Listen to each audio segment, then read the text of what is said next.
चलिए, तो आज हम देखते हैं राज्य की नीति के निदेशक तत्व, यानी कि जो टॉपिक आज आपका है वो है DPSP, directive principle of state policy.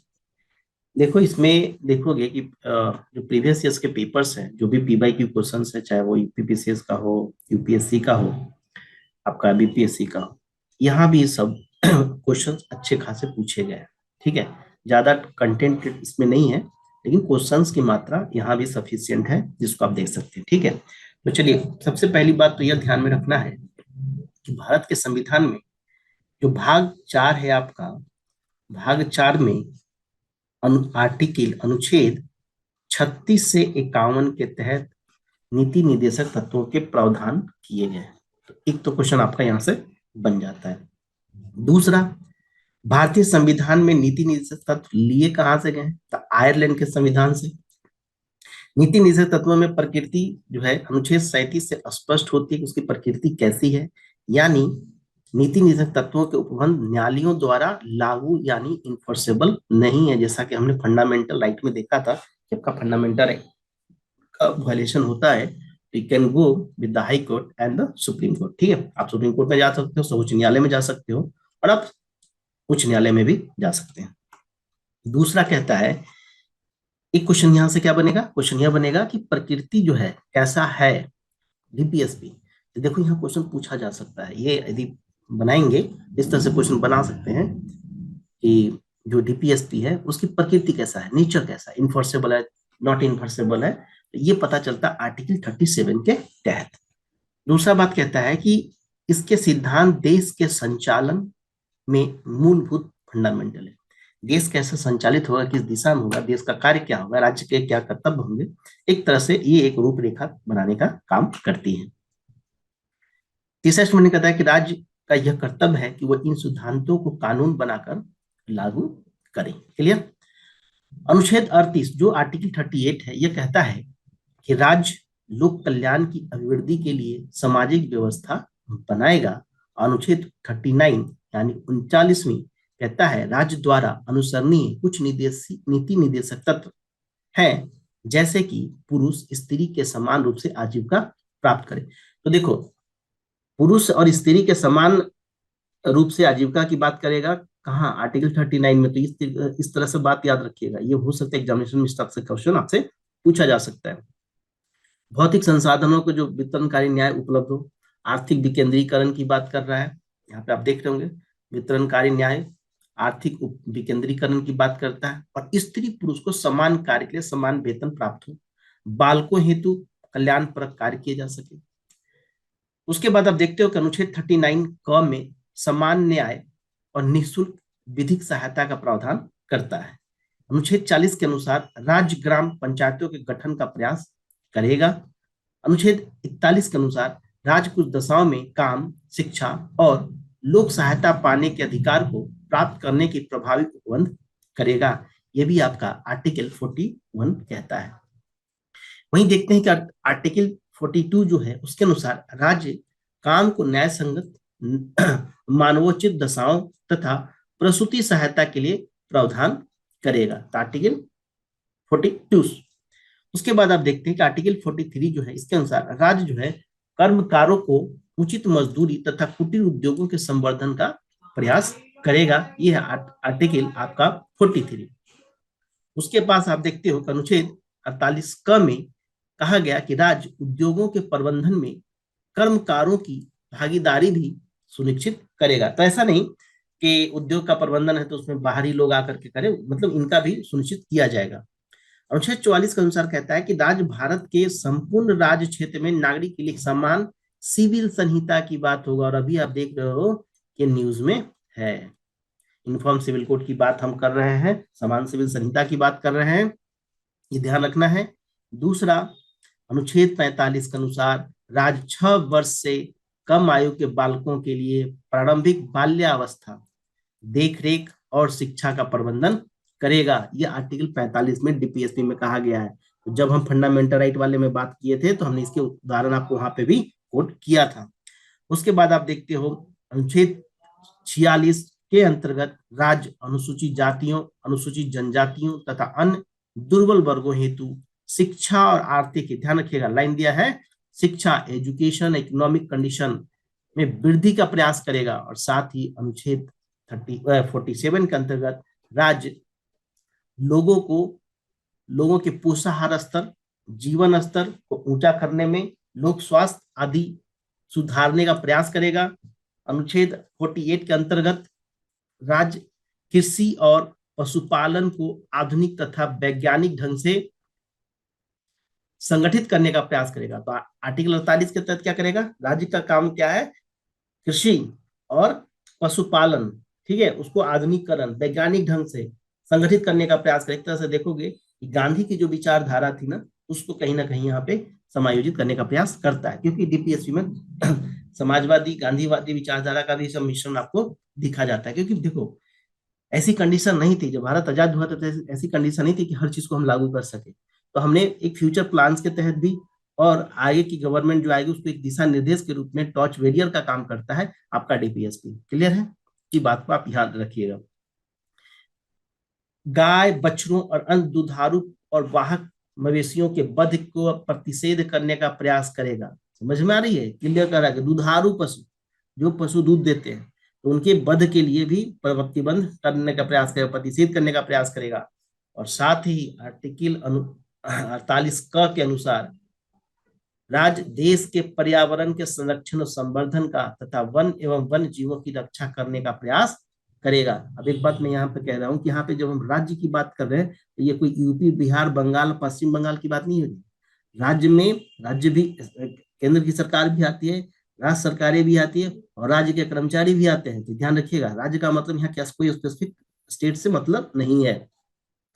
अनुच्छेद 49 के अंतर्गत राज्य राष्ट्रीय महत्व के स्मारकों स्थानों वस्तुओं का संरक्षण प्रदान करेगा। और साथ ही अनुच्छेद 50 के अंतर्गत राज्य की लोक सेवाओं में न्यायपालिका को कार्यपालिका से अलग करने के लिए राज्य कदम उठाएगा। तो आर्टिकल 50 क्या कहता है कि राज्य की लोक सेवाओं में न्यायपालिका को कार्यपालिका से अलग करने के लिए राज्य अपना कदम उठा सकती है। ठीक है, यानी कि कुछ ऐसे कानून वगैरह बना सकती हैं। साथ ही अनुच्छेद 51 के अनुसार राज्य अंतरराष्ट्रीय शांति और सुरक्षा की अभिवृद्धि का प्रयास करेगा। ध्यान रखना, ये यूपीएससी में एक बार क्वेश्चन आ चुका था, उसने कहा था कि अंतरराष्ट्रीय शांति और सुरक्षा की बात कहाँ होगी, fundamental right, DPSP, district structure, इस तरह से उन्होंने क्वेश्चन पूछा था। आगे में आपको मिल भी जाएगा। एक मोटा मोटी अंतर देख लेते हैं, डिफरेंस देख लेते हैं, यहाँ पे दिया हुआ है। ठीक है, डिफरेंस ये दिया है कि मौलिक अधिकार और नीति निर्देशक तत्व के अंतर क्या है। तो ध्यान रखिएगा, मौलिक अधिकार में देख लीजिए आप, मौलिक अधिकार की बात कहाँ है, भारतीय संविधान की भाग 3 में है। वही नीति निर्देशक तत्व की बात कहाँ गया, भाग 4 में है। मौलिक अधिकार आपका अमेरिका से लिया गया है, नीति निर्देशक तत्व आयरलैंड से लिया गया है। मौलिक अधिकार की प्रवृत्ति कैसी है, नकारात्मक। ये पॉइंट इंपॉर्टेंट आपके लिए हो जाता है, यदि मौलिक अधिकार की बात होगी प्रवृत्ति कैसी है, नकारात्मक है, लेकिन नीति निर्देशक की प्रवृत्ति कैसी है, सकारात्मक है। चौथा पॉइंट देखोगे, ये वाद योग है, यानी इसके उल्लंघन होगा तो आप न्यायालय में डायरेक्ट जा सकते हो, लेकिन ये गैर वाद योग है, इसके उल्लंघन होने पर आप न्यायालय में नहीं जा सकते। कानूनी रूप से यह मान्य है, ये नैतिक और राजनीतिक मान्यताओं के अनुसार मान्य है। कानून मौलिक अधिकार कानूनी रूप से मान्य है, और नीति निर्देशक तत्व नैतिक एवं राजनीतिक मान्य है। ठीक है, उसके बाद छठा पॉइंट कहता है कि लागू करने के लिए विधान की आवश्यकता नहीं। यदि मौलिक अधिकार को लागू करने को विधान की आवश्यकता नहीं है, लेकिन डीपीएसपी को बनाने के लिए विधान बनाने की आवश्यकता है, लागू करने के लिए विधान बनाने की आवश्यकता है। मौलिक अधिकार व्यक्तिगत कल्याण को प्रोत्साहन देता है, जबकि नीति निर्देशक तत्व सामाजिक एवं आर्थिक कल्याण के लिए है, उसको प्रोत्साहन देता है। और मौलिक अधिकार नागरिकों को स्वतः प्राप्त होती है। ठीक है, आप भारत के नागरिक बने, आपको मौलिक अधिकार मिल गया। जहां तक नीति निर्देशक तत्व का बात है, तो सरकार द्वारा लागू करने के बाद ही नागरिक को प्राप्त होगा, जब तक सरकार उसको लागू नहीं करेगी तब तक नागरिक को उसको नहीं मिलेगा। तो इस बात को आपको ध्यान में रखना है। चलिए प्रश्न देख लेते हैं फटाफट। प्रश्न है कि राज्य के नीति निर्देशक सिद्धांतों को भारतीय संविधान में शामिल किए जाने के उद्देश्य क्या थे, क्या किए जाने के उद्देश्य हैं, क्या उद्देश्य है। यदि मान लो कि नीति निर्देशक सिद्धांत है संविधान में शामिल किया गया, तो भाई कोई ना कोई तो उसका उद्देश्य होगा। तो क्या था, 2002 का आईएएस का प्री का क्वेश्चन है। क्वेश्चन क्या है? पहला ऑप्शन कहता है कि राजनीतिक प्रजातंत्र को स्थापित करना, दूसरा कहता है सामाजिक प्रजातंत्र को स्थापित करना, तीसरा कहता है गांधीवादी प्रजातंत्र को स्थापित करना, और चौथा कहता है कि सामाजिक और आर्थिक प्रजातंत्र को स्थापित करना। बताइए किस कौन सा होगा? बिल्कुल सही, डी। अभी मैंने कहा था कि इसमें आपको समाजवादी और आर्थिक प्रजातंत्र की तो बात है ही कि कैसा समाजवादी विचारधारा होगी, आर्थिक विचारधारा कैसी होगी, वो सब होगा। यानी कि D is a right answer. Question number 2 कहता है कि निम्नलिखित में से कौन एक राज्य के नीति निर्देशक सिद्धांतों का उद्देश्य नहीं है? नीति निर्देशक सिद्धांतों का उद्देश्य नहीं है, ध्यान रखिएगा, नहीं पूछा गया है, ठीक है। तो जब भी आप प्रश्न पढ़े, मैं बार बार हर वीडियो में जहां मुझे मौका मिलता है मैं बोलता हूँ कि जहां भी क्वेश्चन आए ना उसको पहले ध्यान से पढ़ो कि कहाँ नहीं है और कहाँ है। क्योंकि हमारा दिमाग क्या होता है ना, हम बार बार सोचते हैं कि सही पूछना है, लेकिन नहीं, ऐसा नहीं हो सकता, कभी कभी हो सकता है गलत भी पूछता है। देख लीजिए क्या होगा। कल्याणकारी राज सही है भाई। समाजकारी सामाजिक आर्थिक न्याय को सुनिश्चित करना, ये भी सही है। एक धार्मिक नहीं, ये एक धार्मिक राज्य की स्थापना करना नीति निर्देशक सिद्धांत का क्या है? उद्देश्य नहीं है। उसके बाद देखिए अगला क्वेश्चन कहता है कि राज्य के नीति निर्देशक सिद्धांत किस प्रकार मौलिक अधिकारों से भिन्न है? बिल्कुल, आप ये तो बना लोगे। क्यों? क्योंकि निर्देशक सिद्धांत परिवर्तनीय नहीं है, जबकि मौलिक अधिकार परिवर्तनीय है। इनमें से कोई नहीं पूर्वोक्त संविधान का अंश नहीं है, जबकि उक्त है। पहला कहता है पूर्व केंद्रीय सरकार के लिए, उपयुक्त राज्यों के लिए। देखो ऐसा नहीं है, डीपीएसपी ऐसा नहीं है कि कुछ राज्य के लिए होगा डीपीएसपी, कुछ कुछ किसके लिए होगा, केंद्र सरकार के। मैंने अभी कहा था राज्य में सब आ जाते हैं। तो राज्य में सब आते हैं, इसका मतलब नहीं कि कोई केंद्र के, एक केंद्र के लिए और एक राज्य के लिए। तो कौन सा होगा? बिल्कुल सही है, सी ऑप्शन, निर्देशक परिवर्तनीय है, ठीक है, जबकि मौलिक अधिकार परिवर्तनीय नहीं है, जबकि मौलिक अधिकार परिवर्तनीय है। यानी राज्य के नीति निर्देशक सिद्धांत मौलिक सिद्धांतों से भिन्न है, क्योंकि नीति निर्देशक सिद्धांत परिवर्तनीय नहीं है, जबकि मौलिक अधिकार न्यायालय द्वारा परिवर्तनीय। मैंने हमको बताया ही था कि आप इसके उल्लंघन होता है तो आप हाई कोर्ट सुप्रीम कोर्ट जा सकते हो, लेकिन डीपीएसपी के केस में नहीं जा सकते। चौथा क्वेश्चन क्या कहता है? निर्देशक तत्व क्या है? वाद योग है, अवादी योग है, कठोर है? बिल्कुल अवादी योग है, अभी हमने देखा भी था। चलिए अगला क्वेश्चन देखते हैं। अगला क्वेश्चन हमारा क्या है? कहता है 5वां नंबर क्वेश्चन कि निम्नलिखित कथनों पर विचार कीजिए। भारत के संविधान के संदर्भ में राज्य की नीति के निर्देशक तत्व, पहला विधायिका के कृत्यों पर निर्भर करता है, दूसरा कार्यपालिका के कृत्यों पर निर्भर करता है। देखो भाई, संविधान सब के संदर्भ में राष्ट्रीय नीति निर्देशक तत्व जो है, ये दोनों में से किसी पे कहाँ निर्बंध करता है?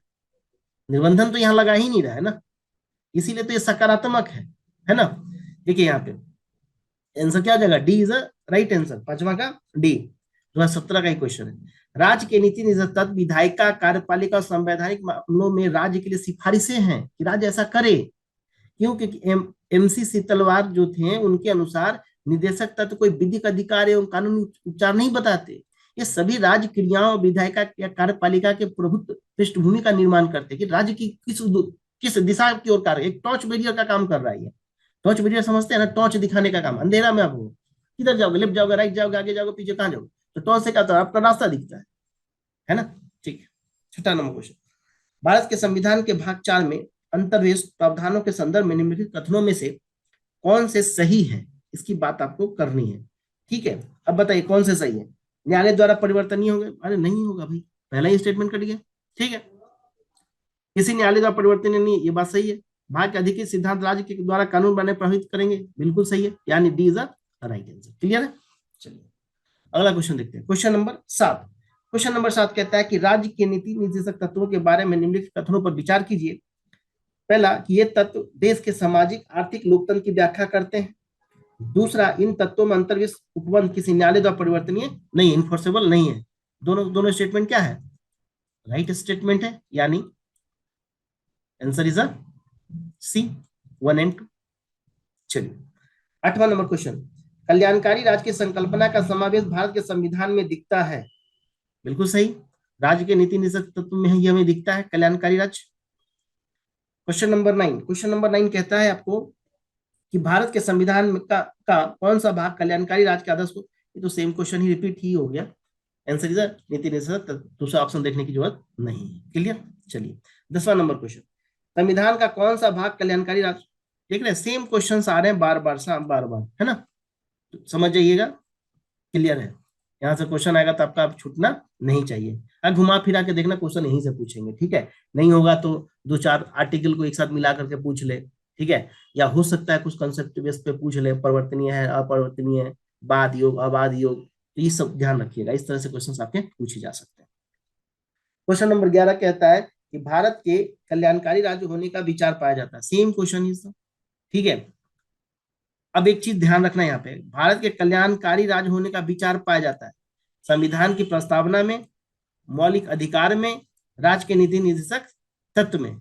तो बताओ इसमें से सी मारोगे या डी मारोगे आप? 11 में कल्याणकारी राज्य का विचार, कल्याणकारी राज्य का विचार तो राज्य के नीति निर्देशक तत्वों में है, लेकिन यहाँ पे प्रस्तावना में भी हम कल्याणकारी राज्य की बात करते हैं। क्यों? क्योंकि आप देखोगे, ये हम आपको दिखा देते हैं, देखिए प्रस्तावना एवं नीति निर्देशक तत्व दोनों में कल्याणकारी राज्य का विचार पाया जाता है। यद्यपि यदि दोनों के चयन का विकल्प न हो तो नीति निर्देशक तत्व होगा। ध्यान रखिएगा ये पॉइंट, इसलिए मैंने इसको अंडरलाइन कर दिया। यदि मान लो कहा जाए कि लोक कल्याणकारी राज्य की बात कर रहे हैं और ऑप्शन में प्रस्तावना भी दे दिया और ऑप्शन में नीति निर्देशक तत्व ही दे दिया, तो किसको चूज करोगे? दोनों होगा। लेकिन मान लो ऑप्शन में नहीं है, तो नहीं है, तो उस केस में नीति निर्देशक उत्तर होना चाहिए आपका, ठीक है। तो यहाँ पे आंसर क्या हो जाएगा? यहाँ पे देखिए इन्होंने दे दिया है कि डी में ए और सी, यानी कि D is a right answer. Clear है? चलिए क्वेश्चन नंबर 12। क्वेश्चन नंबर 12 कहता है कि राज्य के नीति निर्देशक तत्व सहज अध्ययन के लिए निम्न में से कौन से भागों में विभाजित किए जा सकते हैं? अब नीति निर्देशक तत्व अभी मैंने डिस्कस भी किया था, तो हमने बोला था कि देखो इसमें गांधी की भी विचार दिखे, समाजवादी भी विचार दिखेगी। तो देखो यहाँ पे समाजवादी भी दिखती है, गांधीवादी भी दिखती है, उदारवादी भौतिकतावादी भी दिखती है, यानी D is a right answer. इसका डी हो जाएगा। राज्य के नीति निर्देशक तत्व सहज अध्ययन के लिए इनमें से कौन से भागों से विभाजित किए जा सकते हैं? तो तीनों के तीनों ऑप्शन सही हैं। समाजवादी, उदार भौतिकतावादी, गांधीवादी, मानवाधिकारवादी होता तो मानवाधिकार भी हो जाता, सामाजिक आर्थिक कल्याण आदि की तो बात की ही जाइए, ठीक है। Question number 13। क्वेश्चन नंबर 13 कहता है कि भारतीय संविधान में सम्मिलित नीति निर्देशक तत्वों की प्रेरणा हमें किस संविधान से प्राप्त हुई है? ये तो हमने शुरू में ही देखा था, बिल्कुल आयरलैंड। 14 नंबर क्वेश्चन कहता है कि भारतीय संविधान में राज्य के नीति निर्देशक तत्वों में निम्न में से किस देश के संविधान से लिया गया है? तो फिर आप देख लो, सिंपल सा क्वेश्चन है कि भारतीय संविधान में किससे लिया गया है? आयरलैंड, है ना। तो कोई दिक्कत तो यहाँ पे होनी नहीं चाहिए आपको। 15 नंबर क्वेश्चन, भारतीय संविधान में राज्य के नीति निर्देशक सिद्धांतों का विचार लिया गया है। देख लो एक ही क्वेश्चन बार बार है ना। 16 नंबर क्वेश्चन, नीति निर्देशक सिद्धांत है कैसा है भाई? बाद योग, अबाध योग, मौलिक अधिकार, कोई नहीं। बाद योग है, नहीं है ना। अरे कोर्ट में तो नहीं जा सकते ना, यदि वायलेशन होता है तो बाद योग नहीं है। Answer is B. 17 number question 17 number question कहता है कि भारत के संविधान के अनुसार निम्नलिखित में से कौन सा देश के शासन के लिए आधारभूत है? भैया वो है डीपीएसपी, राज्य की नीति के निर्देशक। अगला क्वेश्चन है 18 नंबर क्वेश्चन, भारतीय संविधान के अंतर्गत धन का विकेंद्रीकरण किसका उल्लंघन करता है? अच्छा ये क्वेश्चन बड़ा अच्छा है, ध्यान से देखो, 2021 का ही है ना, ज्यादा पुराना नहीं। भारतीय संविधान में जो धन का केंद्रीकरण है, अंतर्गत धन का केंद्रीकरण किसका उल्लंघन करता है? मान लो धन का केंद्रीकरण करोगे, लोक कल्याणकारी कार्य कैसे होगा, है ना। तो राज्य के नीति निर्देशक तत्व की जो बात कही गई है उसका ये उल्लंघन करता है। कैसे उल्लंघन करता है देखेंगे आप कि राज्य के नीति निर्देशक तत्वों में तहत प्रावधानित राज्य अपनी नीति का विशिष्टया इस प्रकार संचालन करेगा सुनिश्चित रूप से कि समुदाय में भौतिक संसाधनों का स्वामित्व अन्यंतर इस प्रकार बटा हो जिससे सामूहिक हितों का सर्वोत्तम रूप से साधन हो, यानी 39 ख की बात कर रहे हैं। और आर्थिक व्यवस्था इस प्रकार चले जिससे धन और उत्पादन साधनों का सर्व साधारण के लिए अहितकारी संकेंद्रण न हो सके। क्लियर है? ये आपका 39 ग में कहता है, यानी कि धन का जो केंद्रीकरण है वो भारतीय संविधान के अंतर्गत राज्य के नीति निर्देशक तत्वों का उल्लंघन करता है। तो ये क्वेश्चन बहुत अच्छा है, कॉन्सेप्ट बेस्ड क्वेश्चन है, इसको आप टिक मार्क कर सकते हो। क्लियर है। Question number 19। क्वेश्चन नंबर 19 कहता है समान कार्य के लिए समान वेतन के संविधान में सुनिश्चित किया गया है। बिल्कुल, किसने सुनिश्चित किया गया है? राज्य के नीति निर्देशक था 19, ये हमने देखा भी था। ठीक है, चलिए अगला क्वेश्चन देखते हैं। Question number 20। निम्नलिखित में से कौन सा राज्य की नीति के निर्देशक तत्वों में निहित है? पहला है अपराधों के दोष सिद्धि के संरक्षण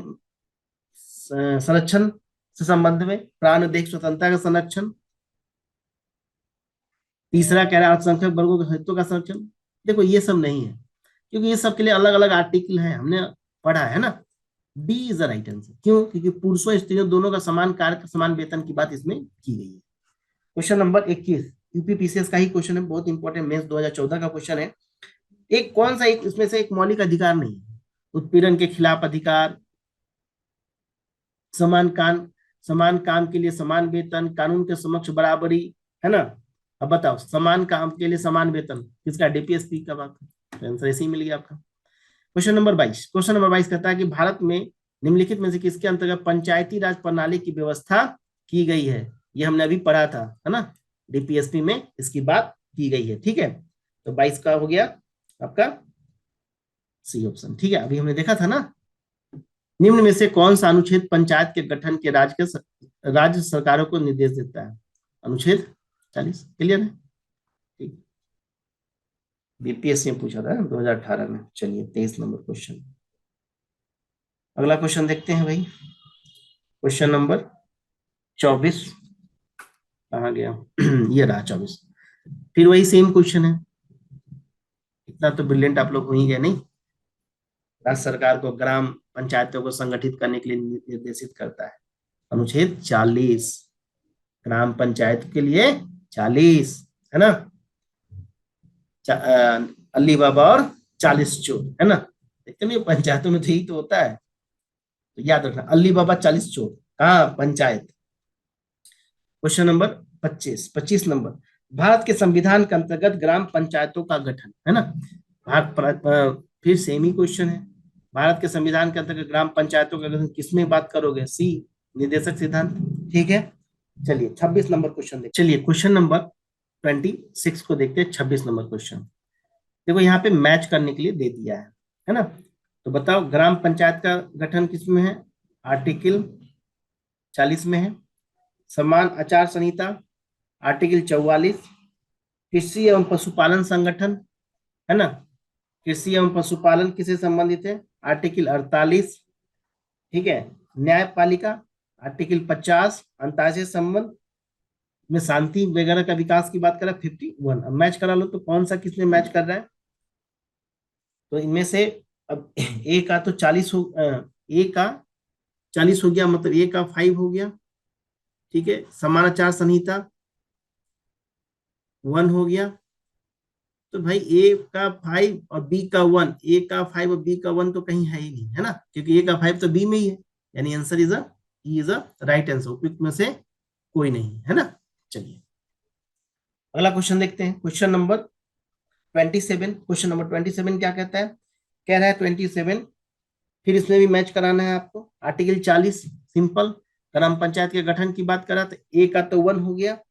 दूसरा अनुच्छेद 41, काम शिक्षा लोक सहायता पाने का अधिकार है 41 में। ठीक है, तो 41 में आपको क्या मिल रहा है? बी का 41 में आप कर लो कुछ दशाओं में काम या शिक्षा 41।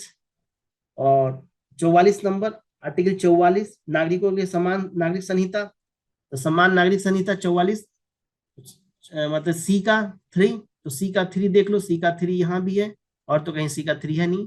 ए का 1 तो यहाँ हो ही गया, और बी का 2 है, यानी डी का 4, यानी ए इज अ राइट आंसर। ठीक है, 28 नंबर क्वेश्चन। 28 नंबर देखिए, निम्नलिखित में से कौन सा एक सही सुमेलित नहीं है? सही सुमेलित नहीं है मतलब इसमें गलत ढूंढना है। तो करता है आर्टिकल 39A। आर्टिकल 39A किससे है बताइए आपको? समान न्याय और विधिक निःशुल्क विधिक सहायता की बात करता है। तो भाई पहला तो सही है, है ना। दूसरा आर्टिकल 40, ये भी सही है, ग्राम पंचायतों के संगठन की बात करते हैं। आर्टिकल 44 अभी हमने देखा था, समान नागरिक संहिता। लेकिन अनुच्छेद 48 न्यायपालिका कार्यपालिका पृथककरण से संबंधित नहीं, बल्कि किससे है, अभी हमने 48 देखा था ना यहाँ पे, ये देखा था 48, यानी कि 48 किस में आएगा, कृषि एवं पशुपालन से। ठीक है, तो इसीलिए answer is a D is a right answer, क्योंकि डी सुमेलित नहीं है। क्वेश्चन नंबर 29, 29 नंबर क्वेश्चन देखिए। 29 नंबर में कहता है, मैच करना है आपको, समान न्याय और निःशुल्क विधिक सहायता, कृषि पशुपालन का संगठन, तीसरा ग्राम पंचायतों का संगठन, और चौथा पुरुष और स्त्रियों को समान वेतन कार्य देने का संबंध। ठीक है, तो बताओ कौन सा होगा। आप देखोगे कि पुरुष और स्त्रियों का जो वेतन और समान कार्य के लिए समान वेतन किसमें 39 घ में है, और ग्राम पंचायत किसमें है, ग्राम पंचायत 40 में है, किसी पशुपालन संगठन किसमें है, आर्टिकल 48 में, और समान न्याय निःशुल्क विधि की बात अनुच्छेद 39A में किया गया है।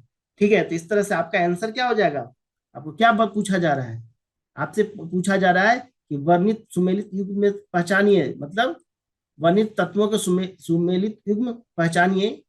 और इसमें कह रहा है कि किसको पहचानोगे, क्योंकि सारा तो गलत है, सही तो एक ही हुआ ना, कौन सा, पुरुष और स्त्रियों को समान वेतन, समान कार्य के लिए समान वेतन, ये 39, ये तो ऑप्शन सही है, यानी कि D is a right answer. बाकी सब तो गलत है, क्योंकि हमने देखा था कि ग्राम पंचायत के लिए 40 में, जबकि इन्होंने 41 बोला है ना। इसमें से सही चुनना था, थोड़ा सा सेंटेंस था यहाँ पे फ्रेमिंग में, ये देखिए, है ना, सुमेलित युग्म पहचाने, सही सुमेलित युग्म पहचाने, ऐसा उनको लिखना चाहिए था। चलो कोई दिक्कत नहीं है, आगे चलते हैं। क्वेश्चन नंबर 30 फिर वही मैचिंग कराने वाला है। न्यायपालिका कार्यपालिका का पृथक अनुसूचित जातियों तथा अनुसूचित जनजातियों के शैक्षणिक हितों की वृद्धि, सहकारी सोसाइटी का संवर्धन, ग्राम पंचायतों का गठन। ठीक है, ये भी क्वेश्चन बड़ा आसान है, कर लोगे आप। कौन सा सही है, इसमें क्या कहता है, सुमेलित नहीं है, सही नहीं है ना, नहीं पूछा है, तो बताइए कौन सा नहीं है। डी तो है भाई, 40 तो है। सहकारी सोसाइटी, देखो सहकारी सोसाइटी वाला गलत है, क्यों, ये 43A का है, ध्यान रखिएगा, 43A में नहीं 43B में है। सहकारी समितियों के संवर्धन की चर्चा संविधान के 48B में किया गया है, इसलिए सी इज राइट आंसर, सी सही सुमेलित नहीं है। तो 43A में क्या है, उद्योगों के प्रबंधन में, याद है ना, हमने कहा था ना कि प्रबंधन में कर्मकारों को भाग लेना सुनिश्चित करने के लिए राज्य द्वारा कदम उठाने हेतु उपबंध है। क्लियर। चलिए 31 नंबर क्वेश्चन, इसमें कह रहा है कि मनरेगा हर परिवार में से कम एक सदस्य को वर्ष में 100 दिन का रोजगार दिलाने का प्रावधान करता है। रोजगार का अधिकार संविधान के भाग 3 में प्रावधानित है। अब इसमें से आपको आंसर्स बनाने हैं कि कौन से सही है और कौन से गलत है। देखो भाई एक बात बताओ, मनरेगा परिवार में कम से कम 100 डेज के लिए तो रोजगार दिलाने की बात है, लेकिन रोजगार का अधिकार संविधान के भाग 3 में कहां से आएगा, भाग 3 में नहीं है। क्यों, कहा भाग, देखिए भाग संविधान के भाग 4 के अनुच्छेद 41 के कुछ दशाओं में काम और शिक्षा लोक सहायता पाने का अधिकार है, तो ये भाग 4 में है, जबकि इन्होंने भाग 3 की बात किया है। ठीक है, तो आंसर इज सी, ये सही है, लेकिन आर गलत है। ठीक है, क्वेश्चन नंबर 32, मनरेगा कार्यक्रम से भारतीय संविधान के किस अनुच्छेद को लागू करने हेतु लाया गया था, अभी हमने देखा था 43। क्यों 43 लाने की बात हुई, क्योंकि देखो संविधान में अनुच्छेद 43 में कहा गया कि राज्य उपयुक्त विधान या आर्थिक संगठन द्वारा या किसी अन्य रीति से कृषि के, उद्योग के या अन्य प्रकार के सभी कर्मकारों को काम, निर्वाह मजदूरी, शिष्ट जीवन स्तर और अवकाश की संपूर्ण उपभोग सुनिश्चित करने वाली काम की दशाएं प्रदान करने का प्रयास करेगा। यानी मनरेगा राज्य के इन्हीं संवैधानिक लक्ष्यों को पूर्ति करने की दिशा में एक महत्वपूर्ण कार्यक्रम है। तो मनरेगा ध्यान रखिएगा, अनुच्छेद 43 का जो उपबंध है उसके लिए है। क्लियर है। चलिए क्वेश्चन नंबर 33 नंबर क्वेश्चन कहता है कि 42वें संविधान संशोधन द्वारा किस अनुच्छेद, ठीक है, किस अनुच्छेद के माध्यम से श्रमिकों को प्रबंधन की भागीदारी सुनिश्चित की जाती है, तो अभी अभी हम लोग देखे थे 43A 43 एक की बात की गई थी। क्लियर है। अगला क्वेश्चन देखिए, क्वेश्चन नंबर 34, संविधान के किस अनुच्छेद के द्वारा उद्योगों के प्रबंधन में कर्मकारों की भागीदारी का प्रावधान किया गया है। ठीक है, किसमें होगा 43 है। ये तो दोबारा सेम क्वेश्चन हो गया। क्वेश्चन नंबर 35, भारत में न्यायपालिका का कार्यपालिका से पृथककरण किसके व्यादेशित है? राज्य के नीति निषेध, हमने उसमें देखा भी था, ठीक है, कि कार्यपालिका न्यायपालिका को अलग करने के लिए कानून ला सकते हैं, बना सकते हैं, है ना। 36 नंबर क्वेश्चन, 36 नंबर कहता है, राज्य के नीति निर्देशक सिद्धांतों के निम्नलिखित अनुच्छेदों में से कौन सा अंतरराष्ट्रीय शांति, हमने बोला था ना कि आईएएस में ये क्वेश्चन पूछा गया है ना। तो आईएएस में पूछा गया तो संवर्धन के लिए किस में आएगा? ये आएगा आर्टिकल 51, ठीक है। ये तो काफी पुराना है, अभी नया भी मैं आपको दिखाऊंगा कहीं पे क्वेश्चन आईएएस में आया हुआ है। ये तो 2002 में, हमको लगता है कि 2014 के बाद भी ये क्वेश्चन पूछा गया है, ठीक है। देखो हाँ, 14 के बाद नहीं, 14 में ही पूछा गया। देखो यहाँ अंतर्राष्ट्रीय शांति और सुरक्षा समृद्धि का उल्लेख कहा, क्लियर। एक चीज देख लीजिए कि मान लो प्रीवियस ईयर के पेपर्स पे यदि आप ध्यान से पढ़ते हो एक बार भी, यदि आपने पहले से मान लो थ्योरी की बुक है, थ्योरी की किताब जो आपकी है, चाहे लक्ष्मीकांत हो, चाहे क्लास के नोट्स हो, वो आपने पहले से पढ़ रखी है, एक बार इसको रिवाइज कर लेना, तो मुझे नहीं लगता कि आपके क्वेश्चन छूटेंगे। न केवल पॉलिटी में, हिस्ट्री में भी वही हाल है, इकोनॉमिक्स में भी वही हाल है। कुछ क्वेश्चन जो ट्रेडिशनल इकोनॉमिक्स है, जो स्टैटिक्स है, वो आ जाएंगे, डेटा तो बदलते रहता है। उसके बाद आपका साइंस का क्वेश्चन है, तो ये सब क्वेश्चन रिपीटेशन हो जाता है, ठीक है। तो अभी आपके सामने ही दिया, मैंने आपको बोला था आईएएस में। मुझे ये ध्यान नहीं था कि 2002 में भी, मुझे यह था 2014 में है, मैंने पेपर देखे थे। तो इसलिए अब देख लो, 2002 में किसी ने प्रीवियस ईयर पेपर भी किया होता तो कोई जाकर के कहीं और टिक नहीं करेगा, राज के नीति निर्देशक तत्वों की बात कर लेगा। क्लियर। चलिए क्वेश्चन नंबर 38, क्वेश्चन नंबर 38 कहता है कि भारतीय संविधान का कौन सा भाग अंतरराष्ट्रीय और सुरक्षा, सेम क्वेश्चन ही आ रहा है, मीन्स 2017 में पूछा गया है, ठीक है, राज्य के नीति निर्देशक सिद्धांत। 39 नंबर क्वेश्चन, 39 समय विदेश नीति से संबंधित है। देखो कौन सा अनुच्छेद भारत की विदेश नीति से संबंधित है ना। 51, देखिए क्वेश्चन कितना बदल रहा है। यदि मुझे मान लो भारतीय संविधान में हमें विदेश नीति देखना है, ठीक है, अंतर्राष्ट्रीय शांति को बढ़ावा देने की बात करनी है, तो आर्टिकल 51 पे किस तरह से क्वेश्चन घुमा करके, चाहे स्टेट पीसीएस हो चाहे यूपीएससी हो, किस तरह से क्वेश्चन पूछा जा रहा है वो आपके सामने आ रहा है। क्वेश्चन नंबर 42, क्वेश्चन नंबर 42 42 कहता है कि निम्नलिखित में से कौन सा संविधान के 42वें, क्वेश्चन नंबर 40 है, सॉरी, क्वेश्चन नंबर 40, निम्नलिखित में से कौन सा संविधान के 42वें संविधान संशोधन द्वारा नीति निर्देशक तत्वों में नहीं जोड़ा गया है, ठीक है। ध्यान रखिएगा, इसको थोड़ा सा समझिए। अब देखेंगे कि जो समान आचार संहिता है उसको 42वें संविधान संशोधन द्वारा शामिल नहीं किया गया था, यानी कि आंसर तो आपका हो गया सी। लेकिन आगे मैं बता दे रहा हूं आपको कि मूल संविधान में अनुच्छेद 44 में वर्णित है, क्लियर।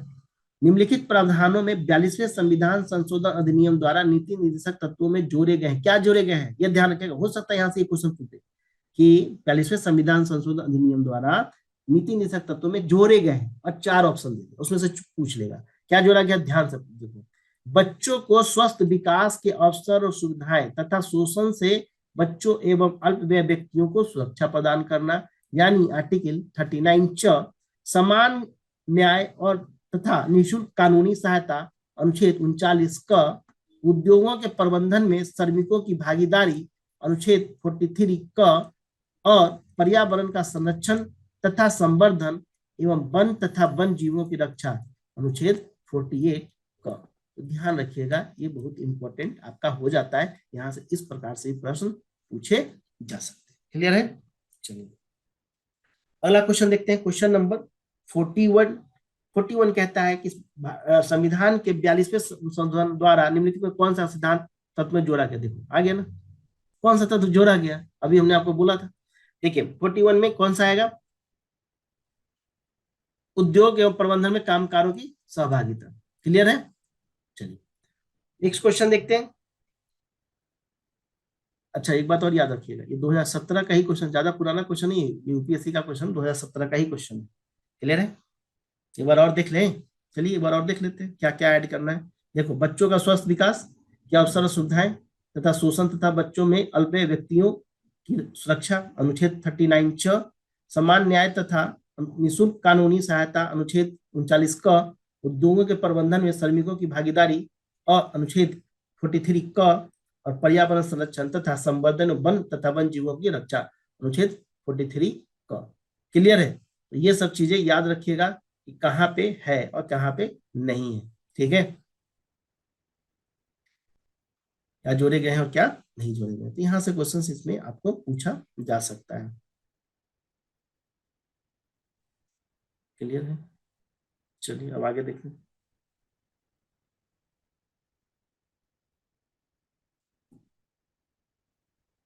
42 number question. संविधान निम्न में से किसके शोषण के विरुद्ध अधिकार स्वीकृत करता है? संविधान निम्न में से किसके शोषण के विरुद्ध, ठीक है, अधिकार को स्वीकृत करता है? और पहला है बच्चों के लिए, स्त्रियों के लिए, जनजातियों के लिए, दलितों के लिए। ध्यान रखना इसमें आंसर है 1 2 3। क्यों? क्योंकि संविधान में बच्चों, स्त्रियों, जनजातियों के शोषण के विरुद्ध अधिकार को स्वीकृति प्रदान की गई, जबकि दलित शब्द का उल्लेख नहीं किया गया। दलित जैसा कोई शब्द यूज नहीं किया गया संविधान में। तो C is the right answer. 43 number question कह रहा है कि कौन सा एक राज्य के नीति संशोधन तत्व का नहीं है? पहला मद्य निषेध, गौ रक्षा, पर्यावरण, सब तो है। अच्छा, निःशुल्क शिक्षा आपको पता ही है, ये ऑलरेडी अलग से बना दिया गया। और आपको पता है कि संविधान का जो 86वां संविधान संशोधन 2002 में हुआ, उसमें कहा गया 39 आर्टिकल 29 का आर्टिकल 21 का 21 का में ये अब मूल अधिकार बन गया है। ठीक है, अनुच्छेद 45 की तरह शैशव पूर्व छोटे बच्चे 6 साल देखभाल करें, 6 वर्ष से नीचे के आयु के बच्चों की। ठीक है, चलिए क्वेश्चन नंबर 44 देखते हैं। 44 नंबर क्वेश्चन। निम्नलिखित में से कौन सा राज्य के नीति निषेध तत्व नहीं है? बिल्कुल डी इज तो सिंपल क्लियर आपको पता चल रहा है। Question number 45। निम्नलिखित में से कौन सा राज्य के नीति तत्वों के में शामिल है? कौन सा शामिल है भाई नीति निषेध तत्वों में? देखो मादक पे शराब वराब का जो है ना वो 2 है, ये तो अलग इसके लिए आर्टिकल ही है, तो ये इसमें नहीं आएगा। तो answer is B is right answer. ठीक है, क्यों? क्योंकि देखो अनुच्छेद 21 के तहत किया गया था ना, मानव के दुर्व्यवहार, बलात्श्रम या प्रतिषेध करना, ये मूल अधिकारों के अंतर्गत है। तो इसके लिए तो ऑलरेडी था, टीपीएसपी में नहीं था। क्लियर है? चलिए क्वेश्चन नंबर 46। क्वेश्चन नंबर 46 कहता है कि राज्य के नीति निषेध सिद्धांतों तत्वों के अंतर्गत निम्नलिखित प्रावधानों पर विचार कीजिए। पहला, भारतीय नागरिकों के लिए समान नागरिक संहिता सुरक्षित करना, ग्राम पंचायतों को संगठित करना, ग्रामीण क्षेत्रों में कुटीर उद्योग को प्रोत्साहन देना, सभी कर्मकारों के लिए यथोचित अवकाश संस्कृति के अवसर की बात सुरक्षित करना। क्या होगा? अब देखिए क्या होगा नहीं, यहाँ पे क्वेश्चन कह रहा है गांधीवादी सिद्धांत से जो राज्य के नीति निषेध सिद्धांतों तत्वों में प्रतिबिंबित होता है। तो गांधीवादी सिद्धांत किस किस में लेकर के आओगे बताओ? सोचिए, थोड़ा सा पॉज कर लीजिए वीडियोस को, देखिए। ग्राम पंचायत तो गांधी को एकदम लेके चलो, कुटीर उद्योग की प्रोत्साहन की बात उन्होंने किया था। Answer is 2 and 3 is right answer. 2 और 3 आपका सही है। ठीक है, देख लीजिए यहाँ पे गांधीवादी सिद्धांतों पर आधारित कई प्रावधान राज्य के नीति की निर्देशक सिद्धांतों के तहत कई अनुच्छेदों में सम्मिलित किया गया, जैसे ग्राम पंचायतों का गठन अनुच्छेद 40, ग्रामीण क्षेत्रों में कुटीर उद्योगों का व्यक्तिगत या सहकारी आधार पर बढ़ाने की प्रयास अनुच्छेद 43, 43 अनुसूचित जाति, अनुसूचित जनजाति तथा अन्य दुर्बल वर्गों की शिक्षा एवं अर्थ संबंधी हितों की अभिवृद्धि अनुच्छेद 46, मादक पेयों और स्वास्थ्य के लिए हानिकारक औषधियों के प्रयोजन से भिन्न उपभोग का प्रतिषेध अनुच्छेद 47, गाय और बछड़ों के लिए, दुधारू पशुओं के लिए अनुच्छेद 48। इस तरह से क्या हो गया आंसर? आपका आंसर हो गया बी, 2 and 3। तो ध्यान रखिएगा कि कौन कौन से गांधीवादी विचारधारा से प्रभावित है। Question number 47। क्वेश्चन नंबर 47 कहता है कि निम्नलिखित में से संविधान में पर्यावरण संरक्षण एवं संवर्धन तथा वन एवं वन जीवन की रक्षा के प्रावधान पाए जाते हैं। किसमें पाए जाते हैं भाई? देखो मूल कर्तव्य में भी पाए जाते हैं और राज्य के नीति निषेध तत्व में भी पाए जाते हैं, ये दोनों में आएगा। इसलिए answer is C is the right answer. क्योंकि देखोगे कि जो 42 संविधान का जो 42वां संशोधन है 1976 में, उसमें नीति निषेध तत्वों में जोड़े गए अनुच्छेद में 48A यानी 48 का के अनुसार राज्य देश के पर्यावरण के संरक्षण तथा संवर्धन और वन तथा वन जीवों की रक्षा करने का प्रयास करेगा, और साथ ही मूल कर्तव्य के तहत 51A यानी 51A क्लाउज जी 51 हिंदी में बोलते हैं 51 का सब क्लाउज 6 के अनुसार भारत के प्रत्येक नागरिक का यह कर्तव्य होगा तो प्राकृतिक पर्यावरण को, जिसके अंतर्गत वन, झील, नदी और वन्य जीव हैं, उसकी रक्षा करें, उसका संवर्धन करें और प्राणी मात्र के प्रति दया भाव रखें। क्लियर है? तो दोनों में आएगा, राज्य के नीति निषेध तत्व में भी आएगा पर्यावरण से संबंधित, और आपके मूल कर्तव्य में भी आएगा। आगे हम लोग मूल कर्तव्य आएंगे तो वहां पे देखेंगे, क्योंकि राइट की तो बात करते ही हो, तो राइट के साथ साथ ड्यूटी भी तो होना चाहिए ना। अधिकार है और उत्तरदायित्व आप ले ही नहीं रहे, रिस्पॉन्सिबिलिटी ले ही नहीं रहे। चलिए 48 नंबर क्वेश्चन, 48 नंबर क्वेश्चन कहता है कि निम्न में से कौन सा एक राज्य के नीति निषेध सिद्धांतों में सम्मिलित है? क्या है सम्मिलित? बिल्कुल, राज्य के नीति निषेध सिद्धांतों में सम्मिलित है, राज्य के पर्यावरण संरक्षण संवर्धन का प्रयास करेंगे। चलिए अब आगे देखते हैं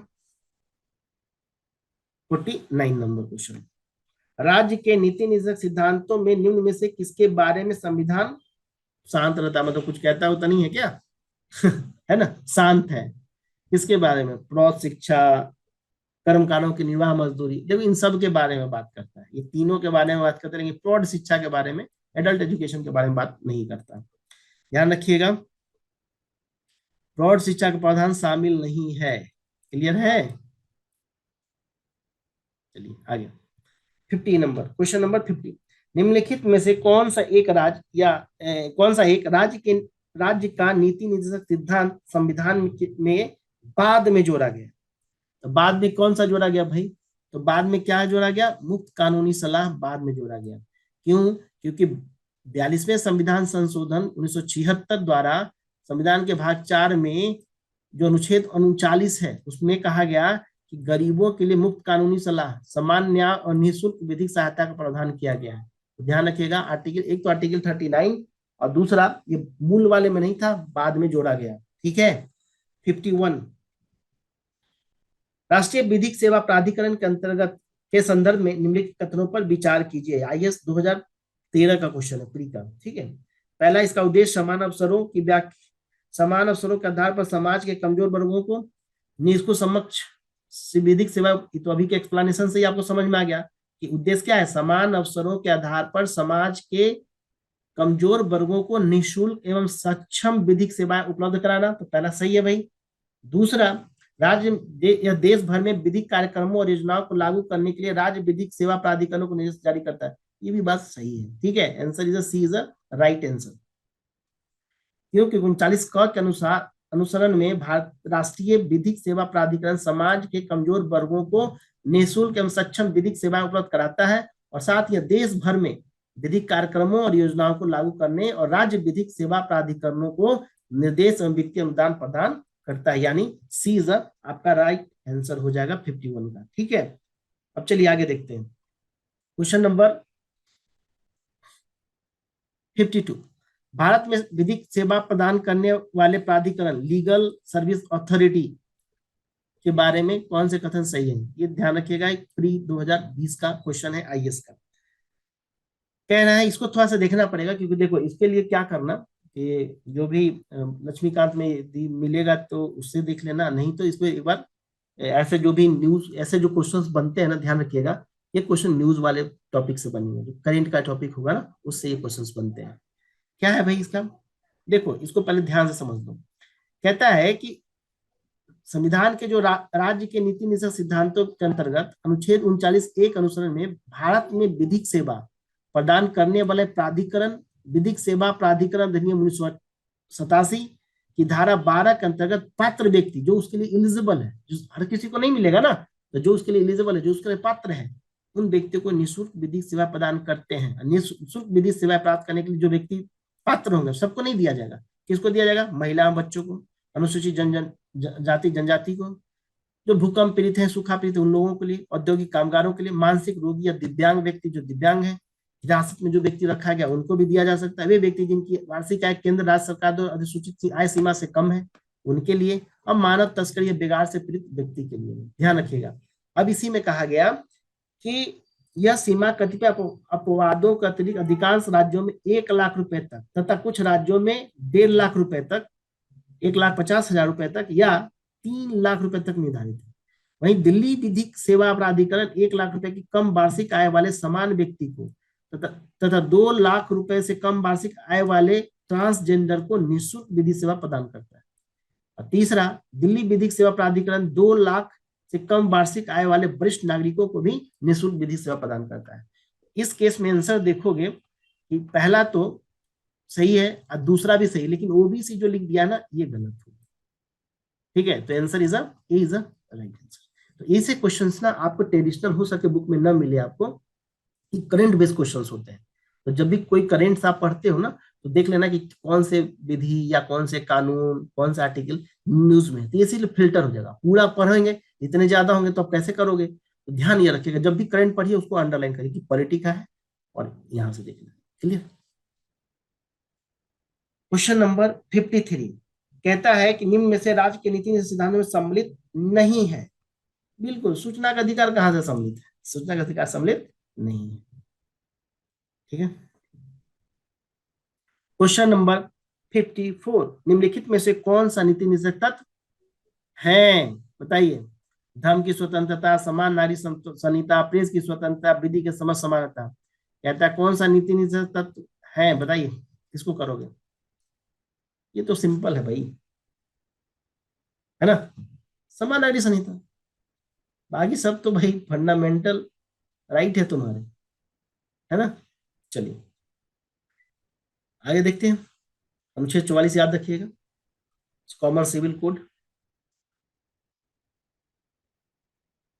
क्वेश्चन नंबर 55 अब कहता है कि राज्य के नीति निर्देशक सिद्धांतों के विषयों की पहचान कीजिए। इसमें से कौन कौन सा विषय आपको लगते हैं कि राज्य के नीति निर्देशक सिद्धांत के विषय हैं, तो बताओ कौन कौन से हैं। मद्य निषेध तो है, ये इनके लिए तो अलग से आर्टिकल ही दिया गया है। सी इज द राइट आंसर। क्यों, क्योंकि देखो फैक्ट्रियों में काम करने के लिए बल श्रम बल निषेध अनुच्छेद 24, बेगार बलात् श्रम निषेध अनुच्छेद 23, अस्पृश्यता अनुच्छेद 17, है ना। सब मौलिक अधिकार में आपको मिला हुआ है। आगे क्वेश्चन देखते हैं 56 नंबर क्वेश्चन कहता है निम्न में से कौन सा एक राज्य के नीति निर्देशक तत्वों में नहीं है ना, जो राज्य सुनिश्चित करने का प्रयास करेगा कि, देखो कह रहा है कि नीति निषेध तत्व में नहीं है लेकिन राज्य को सुनिश्चित करने का प्रयास करेगा, वो अस्पृश्यता का उन्मूलन है, आर्टिकल 17, लेकिन ये राज्य के नीति सिद्धांत में नहीं है। क्लियर है। चलिए 57 नंबर क्वेश्चन कह रहा है कि राज्य के नीति सिद्धांत एक ऐसा चेक है जो बैंक को सुविधा अनुसार अदा किया जाता है। किसने कहा था, ये स्टेटमेंट बहुत अच्छा था, ये था केटी शाह जी ने दिया था कि राज्य के जो नीति निषेध सिद्धांत एक ऐसा चेक है जो बैंक के सुविधा अनुसार अदा किया जाए, मतलब चेक दे दिया है हमको, और अब हम पे अनुसार नहीं है कि हम कब लेंगे, अभी बैंक डिसाइड करेगी उसको कब देना। यही हुआ ना, इसमें तो आपने जो जो प्रोविजन लिख लिया, अब राज्य जब सक्षम होगा तो ऐसा करेगा। अब कब करेगा, कोई टाइम बाउंड तो है नहीं, ये बात समझ रहे हैं, कोई टाइम बाउंड तो आपको दिया नहीं गया है कि नहीं इसी बार लागू होगा। फंडामेंटल राइट होता तो यदि नहीं देते तो डायरेक्ट हम चले जाते हाई कोर्ट सुप्रीम कोर्ट, यहां तो नहीं जा सकते, ये बात है। तो ध्यान रखिएगा ये स्टेटमेंट केटी शाह का है। 58 नंबर क्वेश्चन कहता है कि भारत के संविधान के संदर्भ में निम्नलिखित कथनों पर विचार कीजिए। पहला, मूल अधिकार, मूल कर्तव्य और राज्य की नीति निर्देशक तत्व। अब इसमें से आपको पूछा जा रहा है कि भारत सरकार द्वारा आरंभ किए गए राष्ट्रीय सामाजिक सहायता कार्यक्रम में भारत के संविधान के उपयुक्त उपबंधों में से कौन सा से या पूरे होते हैं। बिल्कुल सही बात है। मान लो कोई सामाजिक सहायता कार्यक्रम चलाया जा रहा है तो भैया वो राज्य के नीति तत्व है, हमने इसको ऑलरेडी डिस्कस कर रखा है। B is the right answer. Clear है। जैसे यहां देखिए कह रहा है कि विशेष अनुच्छेद 41 के तहत बेरोजगारी, वृद्धावस्था आदि की स्थिति में लोक सहायता संबंधी निर्देश की प्राप्ति की दिशा में एक महत्वपूर्ण कदम है। क्यों, क्योंकि जो भी राष्ट्रीय सामाजिक सहायता कार्यक्रम है वो राज्य के नीति निधि तत्वों अर्थात राज्य के संवैधानिक लक्ष्यों को पूर्ति करता है। तो ये रहा क्वेश्चन नंबर 58। अगला नंबर क्वेश्चन है 59, 59 नंबर क्वेश्चन। अब इसमें ये बीपीएससी का क्वेश्चन है 60 से 62 में पूछा गया कि भाग 4 में दिए गए निर्देशित सिद्धांतों में निम्न में से कौन सा सूचीबद्ध है। समान कार्य के लिए समान वेतन, भाई ये तो बात करता है। समान नागरिक संहिता की बात करता है। छोटे परिवार का मानदंड की बात भी नहीं करता।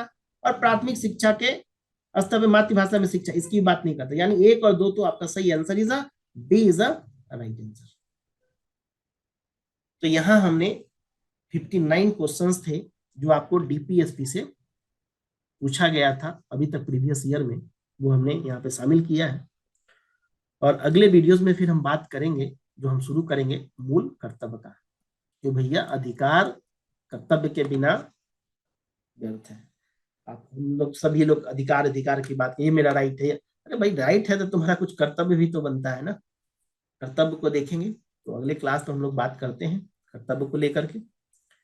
चलिए मिलते हैं हम लोग नेक्स्ट क्लास में।